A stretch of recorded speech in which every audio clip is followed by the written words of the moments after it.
Hi Gemini, here's a general look at your solar chart for October 2012, and of astrological note, the news this month is that Saturn is moving out of an area where it's been since late 2009, which means that it will remove the limitations that you may have been experiencing with activities that you find creative or personally empowering, fun or self-expressive. There's been a need for structure there, and perhaps at times some really hard work and patience.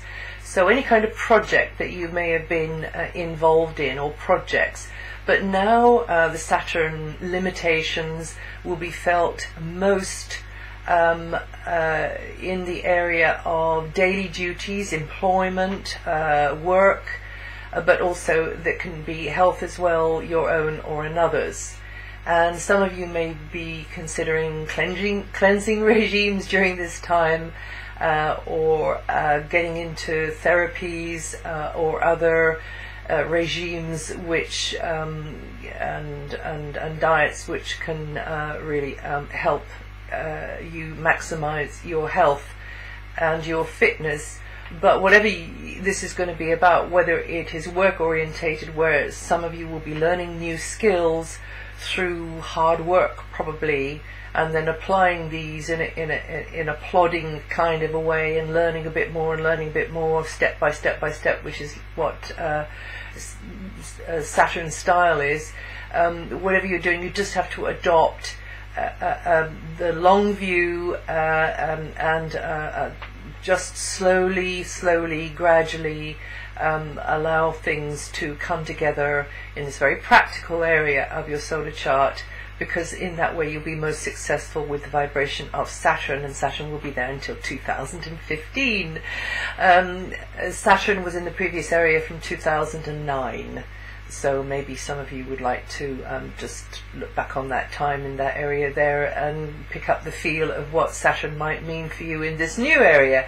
So anyway, for October itself, well, actually there's quite a bright, spontaneous vibration around for you to seize a hold of up until the 23rd, particularly. That could manifest as more opportunities for entertaining activities or pursuits that you enjoy. It might even be work for some of you, but you get something out of it, you find it fulfilling, and also maybe you could be the center of attention for some reason or another, with others maybe giving you the recognition or the praise that kind of, gives your ego a bit of a stroke, makes you feel good. Could be more contact with children, young people, animals. It depends on your particular situation. And also, last but not least, with the Sun here, there could be a romantic connection for you as well, or you having a romantic time with maybe a long-term partner. Anything along those lines, but particularly to do with the sense of coming from your core with something and feeling quite pleased with yourself about it, is more likely to be happening with the Sun here. Until the 5th, Mercury just happens to be in the same area as well, Mercury being your ruling planet. So again, thoughts and conversations might have a romantic sort of feel to them, or you're in creative mode, and your thoughts and your mental picturing is being very creative and maybe even artistic or entertainment orientated. And some of you as well with this energy could be thinking more speculatively about things, and maybe thinking about taking a bit of a gamble, a bit of a risk. Actually, also where the Sun is as well, it's the same sort of thing. And just be careful, of course, and don't really take too much of a gamble with whatever that's about, but it might not be anything big with Mercury and the Sun here. It depends on your natal chart, of course, but in general anyway, this is an area where you can feel your power, feel your spontaneity coming through with whatever it is that crosses your path at the moment. And of course, it's up to you to choose that thing. And then from the 5th, the new position of Mercury may mean that your mind is more focused on the to-do list. You're more, in work gear, practical details, niggly details. Maybe some of them, maybe looking at being very maintenance orientated, so looking at repairs, but also looking at catching up with things as well. That pile of paperwork or work that's in the corner there gathering dust, and also thinking about keeping the health in good order as well. That might be yours or somebody else's, and doing what you need to do, a bit of housework there with those sorts of basic things, whether it's to do with your physical body or whether it's things to do with what you've got around you. But dealing with the mechanical details here will definitely be a keynote, and maybe getting your head around how to work something. Also, you could be learning new skills at this time, so you're learning as you're going along here. And discussions and ideas will tend to centre around, and correspondence tend to centre around this very practical area. Venus remains in your communication sector up until the 3rd, so only a few days into October. She likes it there. You also can be very persuasive or very lyrical and romantic with Venus in this area of your solar chart. So if you are listening to this in September, then that's where Venus will be for much of September, and you will tend to, that diplomatic side of you can come out. You can talk things through with someone. You can say the right thing, but also you in your turn can feel the support coming to you, the supportive feedback coming to you, very much chiming in with where the sun's going to be. The sun's been there since around about the 22nd of September. And encouragement, yes, actual encouragement, and maybe a little bit of praise coming from others. And you will tend to see and hear things around you that you appreciate, whether it's just the surroundings or whether there's more entertaining surroundings. Maybe there's sort of activities going on around you which are entertainment based. Then from the 3rd, the Venus energy shifts into the root of your chart. That means it floods this warm energy into the root of your chart for the rest of the month, and you may be appreciating nature more, the environment more. This vibration as well can bring a harmonious feeling within you as well, just this feeling of balance which stabilizes you.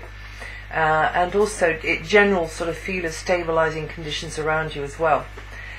You may be feeling more support coming from family, tribe, neighborhood, and maybe some of you could find yourself in an environment you just prefer, and you really appreciate it.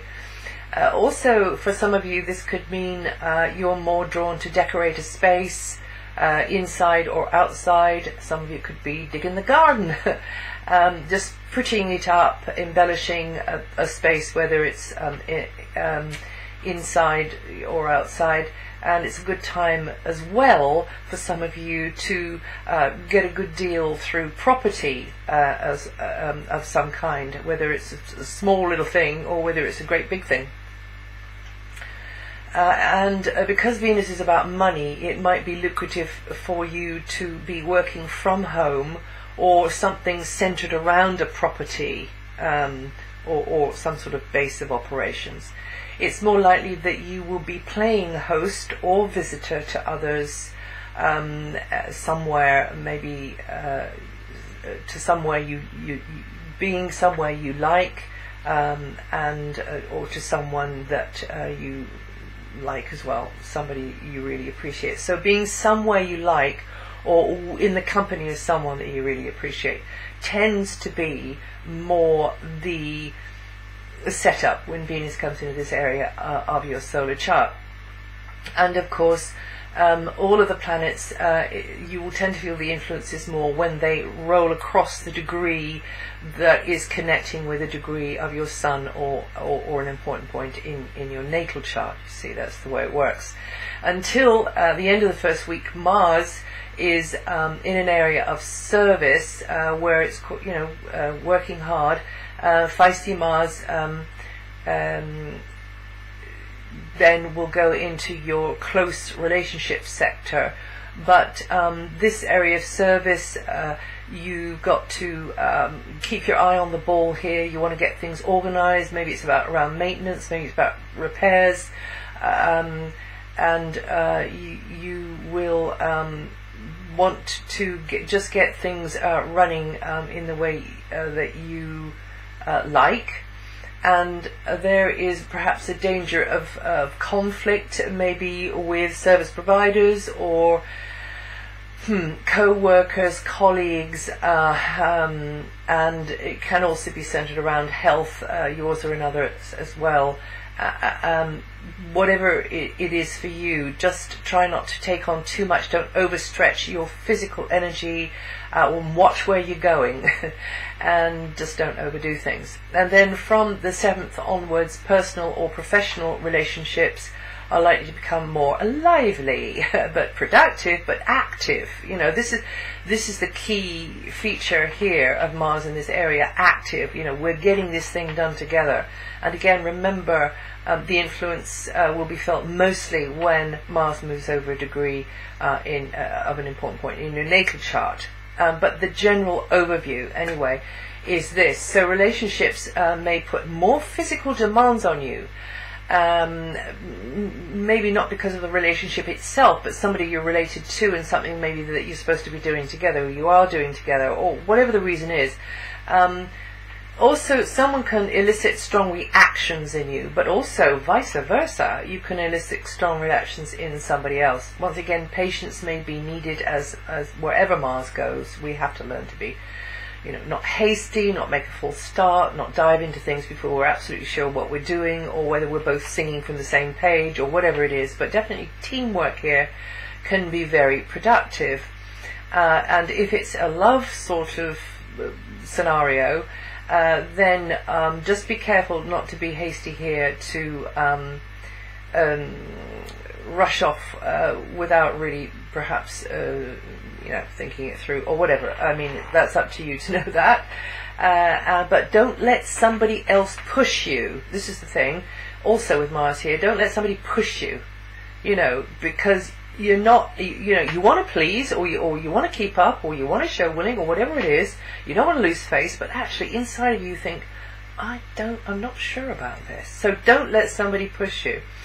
And overall, cooperating with someone is favoured, as long as it's the right one and in the right way. But alliances can be beneficial and productive.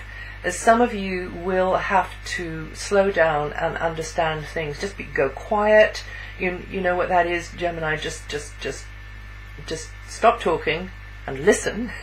And some of my best friends are Geminis, and understand, where somebody's coming from here, and what they're actually trying to say. But another's feedback can be invaluable. Although another's feedback can be invaluable, what you have to say, and you as the go-between, or you as the information giver or guide, can also be invaluable. And your contribution, your physical action, what you take, your decision, your initiative, can be invaluable to somebody at this time. Luckily, Jupiter in your sign until next June is, this happens once every 12 years, so this is great. Jupiter in your sign until next June just ushers in this time of huge potential, so, you don't want to miss it. And you got Saturn now coming into this very sort of grown-up, no-nonsense, hard-working area, so actually that can go quite well with Jupiter, because Jupiter has high hopes and likes to fly high and is very idealistic, but Saturn it definitely is the no nonsense, bring you down to earth with the bump, you know, and let's see how physically this can be done. These high flying aspirations. So those two can really work well together.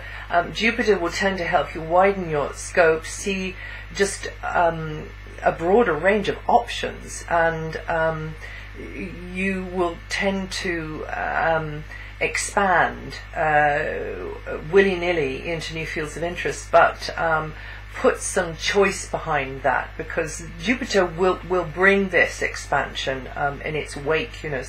So be the one who chooses. You might find that you're quite overwhelmed with maybe, you know, potentially this way, that way, another way. So you need to kind of narrow it down. That's always Jupiter's problem. It's not very good at narrowing things down, whereas Saturn is too good at narrowing it down and needs a little bit of broadening and expanding. So the two of them actually can work quite well together. Just try and avoid pie in the sky ideas, or in fact, you know, enterprise, something that you've already got going, some pie in the sky venture, because, you know, like Jupiter's gas clouds, they don't consist of anything substantial. Saturn actually won't let you do that, because, as I say, Saturn will definitely dig you in the ribs with a sharp elbow. But learning through doing is a key feature with Jupiter. So you'll be taking on new things, you'll be getting into new fields of interest, you'll be learning whilst you're going along, you'll be putting valuable life experience under your belt. And over this long transit of Jupiter, you like to be travelling more, some of you, or having more interaction with foreign lands, or just an area perhaps of academia or informal education, and definitely plunging into unusual environments and rubbing shoulders with people that you're not used to.